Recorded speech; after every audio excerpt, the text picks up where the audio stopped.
वह दिव्य क्षण जब तीर्थंकर प्रभु के जीवन के 5 कल्याणक गर्भ, जन्म, तप, ज्ञान और मोक्ष का उत्सव मनाया जाता है, जहां प्रत्येक श्रद्धालु प्रभु के जीवन से प्रेरणा लेकर अपने भीतर के सत्य, संयम और करुणा को जागृत करते हैं। जी हाँ, हम बात कर रहे हैं पंच कल्याणक महामहोत्सव की। इसी पाषाढ़ से परमात्मा बनने की यात्रा के साक्षी बनने का स्वर्णिम अवसर प्राप्त हुआ उत्तर प्रदेश राज्य के बड़ौत वासियों को, जब परम पूज्य पुष्पगिरी तीर्थ प्रणेता आचार्य श्री 108 पुष्पदंत सागर जी महाराज के मंगल आशीर्वाद से Digambar Jain college a field में देवादिदेव 1008 श्री मजनेन्द्र मुनि सुब्रतनाथ मान स्तंभ पंच कल्याणक प्रतिष्ठा महामहोत्सव का भव्य आयोजन किया गया। परम पूज्य संस्कार प्रणेता ज्ञान योगी आचार्य श्री 108 सौरभ सागर जी महाराज के पावन सानिध्य में 7 से 12 दिसंबर 2025 तक आयोजित हुए इस भव्य महोत्सव में जैन अनुयायियों ने बढ़ चढ़कर सहभागिता कर धर्म की प्रभावना की। आध्यात्मिकता से परिपूर्ण इस कार्यक्रम का शुभारंभ प्रभु आराधना के साथ हुआ, जहां जिनेंद्र भक्तों ने प्रभु को श्रीफल अर्पित कर मंगल कामना की।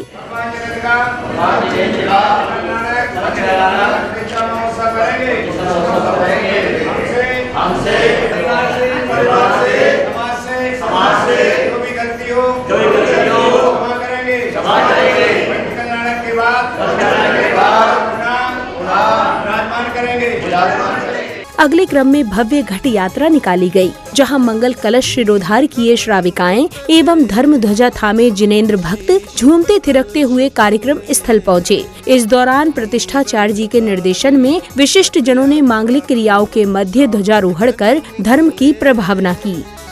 नील गगन के तले शीश पे कलशों खुले, मंगलकारी घट यात्रा को श्रावक जन निकले। नील गगन के तले ध्वजवंदनम करोमि स्वाहा।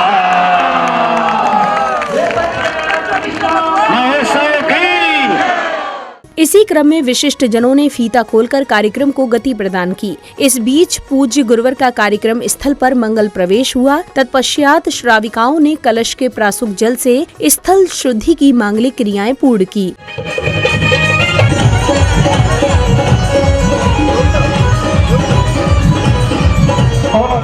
इधर पुण्यवान जिनेंद्र भक्तों ने प्रभु एवं गुरुवर के चित्र का अनावरण कर दीप प्रज्वलित किया, तो वहीं सौभाग्यशाली श्राविकाओं ने पूज्य गुरुवर के समक्ष मनमोहक मंगलाचरण की प्रस्तुति के माध्यम से अपनी भक्ति भावना प्रकट की। धर्म का पावन दीप जलाए,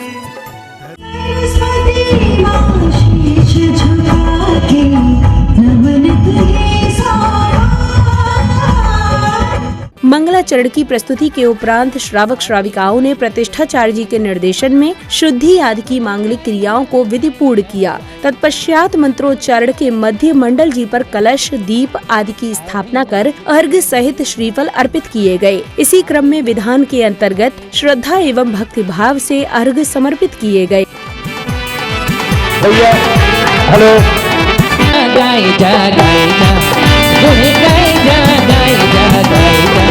आदिनाथ के गुण गाए जा, आदिनाथ के गुण गाए जा, गुण गाए जा, गाए जा, गाए जा।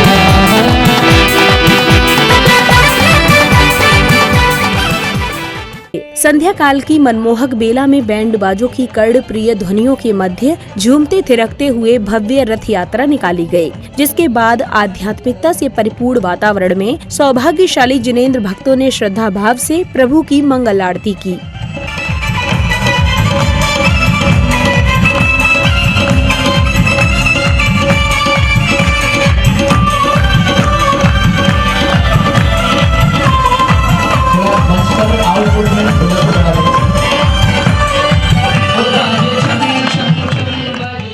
गर्व कल्याणक पूर्व की शुरुआत बालिकाओं के भक्ति नृत्य से हुई। इसके पश्चात दरबार में सौधर्म इंद्र गणों की जिज्ञासाओं का समाधान करते हैं, तभी उनका सिंहासन कंपायमान होता है। वे अवधि ज्ञान लगाकर साष्टांग प्रणाम करते हैं। शची इंद्राणी के पूछने पर सौधर्म इंद्र बताते हैं कि 15 माह बाद अयोध्या में महाराजा नाभिराय के यहाँ तीर्थंकर बालक का अवतरण होगा और वे धनपति कुबेर को दरबार में उपस्थित होने का आदेश देते हैं।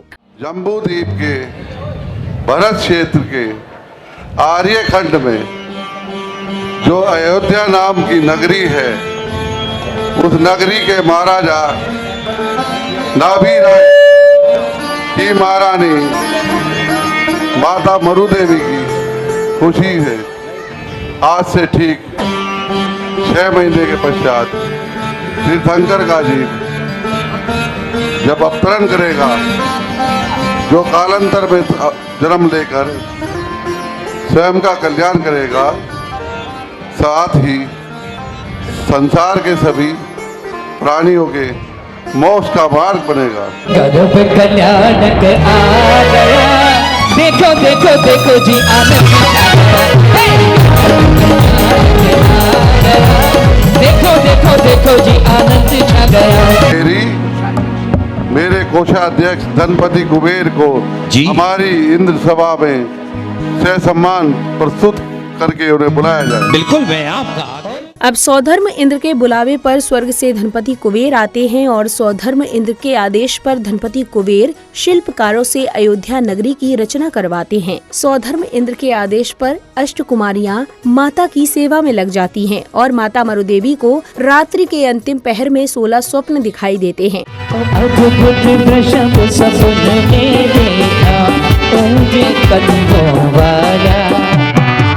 मेरा सिंह पहाड़ दहाड़ न देखा, जिसका हंसमुख चेहरा देखे आने 16 सफर, अजब निराली घड़ी आई। कार्यक्रम के अगले दिन गर्भ कल्याणक उत्तर रूप के दिन की शुरुआत सर्वप्रथम भक्तों ने पूज्य गुरुवर को श्रीफल भेंट कर आशीर्वाद प्राप्त करने के साथ की। तत्पश्चात विशिष्ट जनों ने पूज्य गुरुवर की मंगल उपस्थिति में पुस्तक का विमोचन किया। अब श्रावक श्राविकाओं को परम पूज्य संस्कार प्रणेता ज्ञान योगी आचार्य श्री 108 सौरभ सागर जी महाराज की अमृत वाणी श्रवण करने का सुअवसर प्राप्त हुआ। दर्शन कह देता है कि बुरी बातों को भूलते चले जाना, लेकिन अच्छी बातों को स्मृति में इतना बढ़ा लेना कि वह स्मृति तुम्हारे जीवन को संस्कृति में बदल सके। इसीलिए आप अगर महसूस करेंगे तो अधिकांश तीर्थंकरों का वैराग्य जाति स्मरण से हुआ है। अगले चरण में कार्यक्रम स्थल पर जिले की जिलाधिकारी सुश्री अस्मिता लाल जी एवं उप जिलाधिकारी महोदया का आगमन हुआ। इस अवसर पर कमेटी पदाधिकारियों ने शॉल उड़ाकर एवं माला पहनाकर दोनों अतिथियों का भव्य स्वागत सम्मान किया। तत्पश्चात जिला अधिकारी एवं उप जिलाधिकारी महोदया ने कार्यक्रम की प्रशंसा करते हुए अपने विचार व्यक्त किए। कार्यक्रम बहुत ही भव्य और बहुत सुंदर है। आपके साथ हमेशा प्रशासन का सहयोग रहा है और आपने जो हमारी बातचीत हुई उसके अनुसार बहुत ही अच्छा कार्यक्रम कराया है। मैं आप सभी का बहुत बहुत धन्यवाद करना चाहती हूँ, सभी ऑर्गेनाइजर्स का भी, और जो ये पंच कल्याणक प्रतिष्ठा महोत्सव है, ये जैसा बताया गया था कि जिस तरह से आपने मेरे को बताया था एग्जैक्टली उससे और भी कहीं सुंदर है। सो धन्यवाद मुझे यहाँ बुलाने के लिए। प्रसंग के आगे के क्रम में महाराजा नाभिराय एवं माता मरुदेवी दरबार में पधारते हैं। इसके पश्चात पुण्यवान भक्तों द्वारा श्रद्धा भाव के साथ फल, मावा, मिष्ठान, वस्त्र आदि से माता की गोद भराई की गई। इसके उपरांत बैंड बाजों की कर्ण प्रिय ध्वनियों के बीच झूमते थिरकते भक्तों के साथ भव्य रथ यात्रा निकाली गई तथा जिनेंद्र भक्तों ने प्रभु की मंगल आरती की।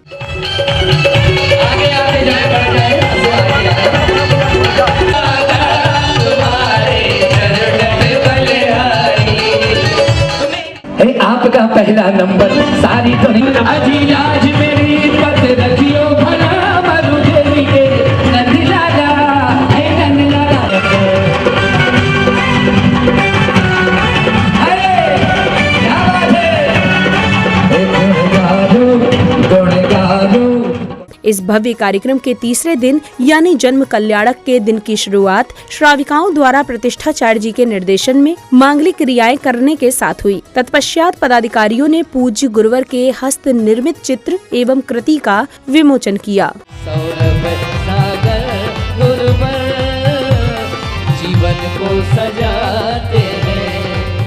जन्म कल्याणक प्रसंगानुसार सौधर्म इंद्र शची इंद्राणी को बताते हैं कि अयोध्या नगरी में तीर्थंकर बालक का अवतरण हो चुका है। सौधर्म इंद्र दरबार में पहुंचते हैं और वह शची इंद्राणी से तीर्थंकर बालक को लाने के लिए कहते हैं। शची इंद्राणी प्रसूति गृह से तीर्थंकर बालक को ले आती हैं और अत्यंत अनुनय विनय के बाद तीर्थंकर बालक को सौधर्म इंद्र को सौंप देती हैं। तब सौधर्म इंद्र तीर्थंकर बालक को सहस्र नेत्रों से निहारते हैं। इस दौरान विशिष्ट जनों का स्वागत सम्मान भी किया गया। और प्रभु सौधर्म इंद्र के हाथों में आ गए और क्या कह रहे हैं?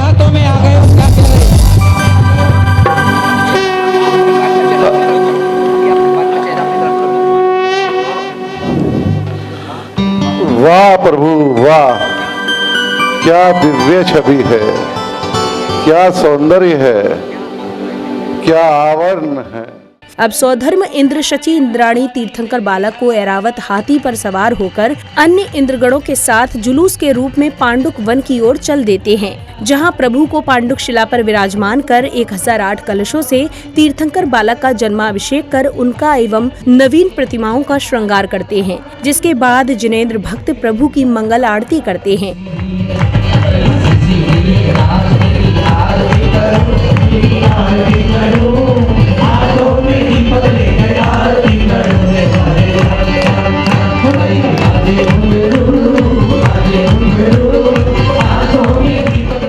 आरती के उपरांत तीर्थंकर के अवतरण की प्रसन्नता में सौधर्म इंद्र तांडव नृत्य करते हुए अलौकिक लोक में खो जाते हैं। जिसके बाद पुण्यवान श्रावक श्रेष्ठियों ने तीर्थंकर बालक को पाल्ला झुलाकर अपनी मनोकामना पूर्ण की। जन्म कल्याणक की अगली कड़ी में तीर्थंकर बालक अब बड़े हो चुके हैं और माता से आज्ञा लेने के पश्चात सखाओं के साथ बाल क्रीड़ाएं करते हैं।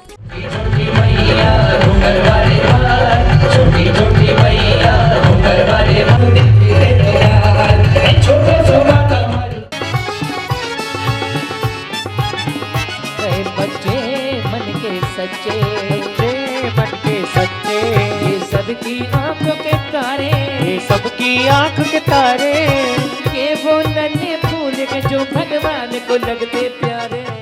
कार्यक्रम के चौथे दिन की शुरुआत हुई तब कल्याणक प्रसंग से, जहां अष्ट कुमारियां क्षीर सागर से जल लाती हैं, जिससे युवराज आदि कुमार का राज्य अभिषेक होता है। तो वहीं स्वर्ग से आए वस्त्र आदि से सुसज्जित करने के बाद युवराज का राज तिलक किया जाता है। इस अद्भुत राज तिलक में विभिन्न देशों के राजा आते हैं और युवराज की अधीनता स्वीकार करते हुए उन्हें विभिन्न प्रकार के उपहार प्रदान करते हैं।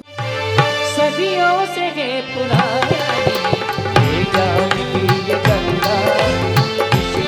अमर वाणी, ज्ञान की ये गंगा ऋषियों की अमर वाणी, ये विश्व भारती है मुनियों की आरती है, नित नई पुरानी मुनियों की अमर वाणी, नित नई पुरानी।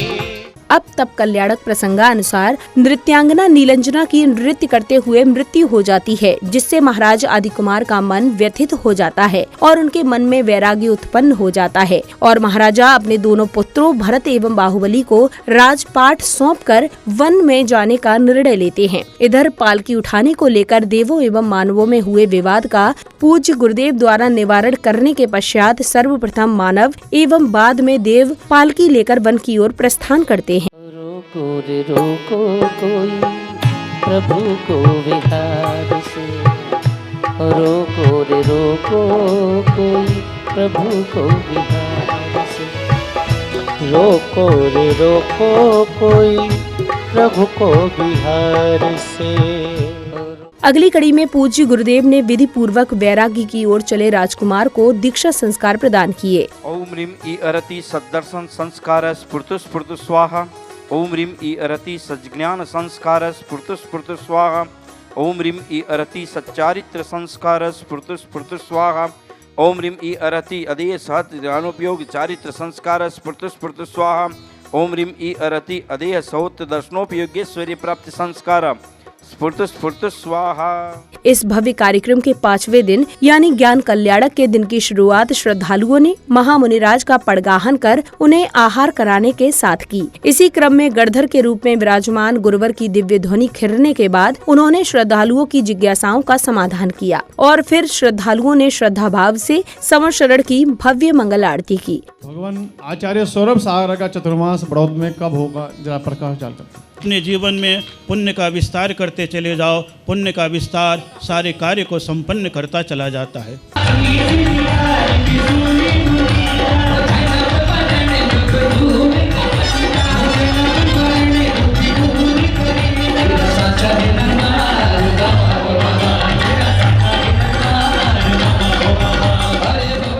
सांस्कृतिक संध्या के अंतर्गत प्रसिद्ध कलाकारों ने लघु नाटक का मंचन कर श्रद्धालुओं के आध्यात्मिक ज्ञान को एक नई दिशा प्रदान की। आज तुमने मुझे एक एक रोटी के टुकड़े के लिए तरसा दिया।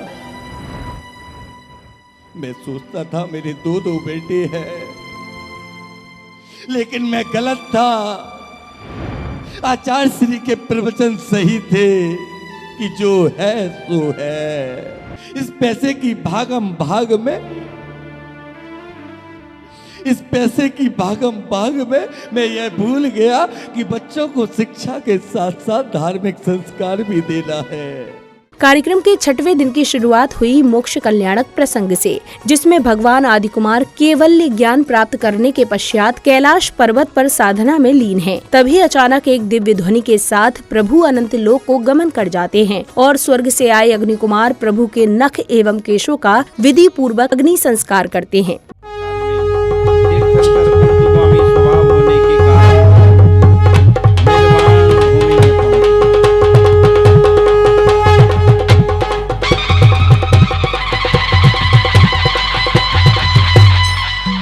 कार्यक्रम के अगले चरण में जैन उपासकों ने मंत्रोच्चारण के मध्य विश्व शांति महायज्ञ की पवित्र अग्नि में आहुतियां देकर विश्व में सुख शांति एवं समृद्धि की कामना की।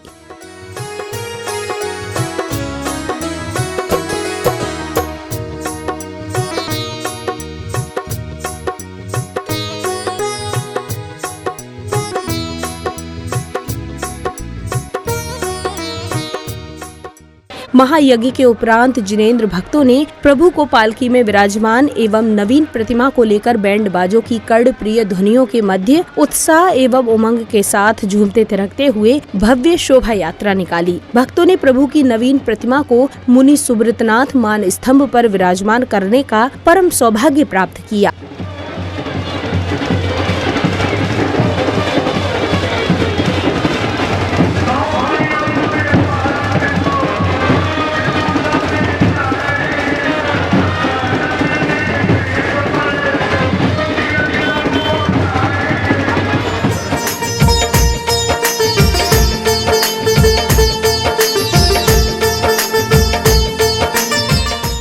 कार्यक्रम के सानंद संपन्न होने पर हर्षित महानुभावों ने अपने अपने विचार कुछ इस प्रकार व्यक्त किए।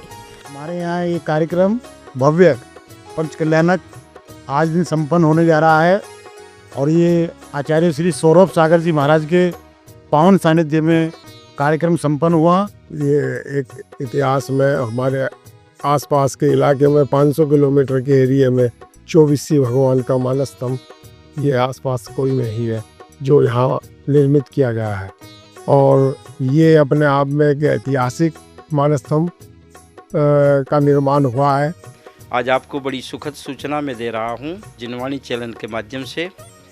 यहाँ बड़ौत में परम पूज्य आचार्य सौरभ सागर महाराज जी के सानिध्य में भगवान मुनीश्वरनाथ जिनालय के प्रांगण में एक बहुत अच्छा बड़ा विशाल मानस्तंभ बना है, जिसमें 24 प्रतिमा और शीर्ष पर 4 और प्रतिमा, ऐसी 28 प्रतिमाओं की भव्य रचना है, जिसका पंच कल्याणक 7 दिसंबर से 12 दिसंबर तक सानंद संपन्न हुआ है। ये मानस्तंभ आचार्य सौरभ सागर जी की प्रेरणा से और पंडित जी के सानिध्य से ये बना है और बहुत अच्छा रहा है। ये इस तरह का मानस्तंभ हमारे हिंदुस्तान में 1-2 जगह ही मिलेगा। यहाँ का जो मुनीश्वरनाथ मंदिर बड़ा गनाथी शेगारी है, चिली रोड पे, तुलसी गार्डन के सामने आए, सब अपना अभिषेक पूजा पाठ करें। यहाँ की बहुत मनोकामना, बहुत मान स्तंभ है। इसमें 24वीं मान स्तंभ की स्थापना की गई है। मान स्तंभ में 24 प्रतिमा 24 भगवानों की और 4 प्रतिमा ऊपर मान स्तंभ में मुनीश्वरनाथ भगवान की स्थापित की गई हैं। इसे सबको पंडित हसमुख जी के निर्देशन में हुआ है और आचार्य श्री सौरभ सागर जी महाराज के सानिध्य में ये सब क्रियाएं संपन्न हुई हैं।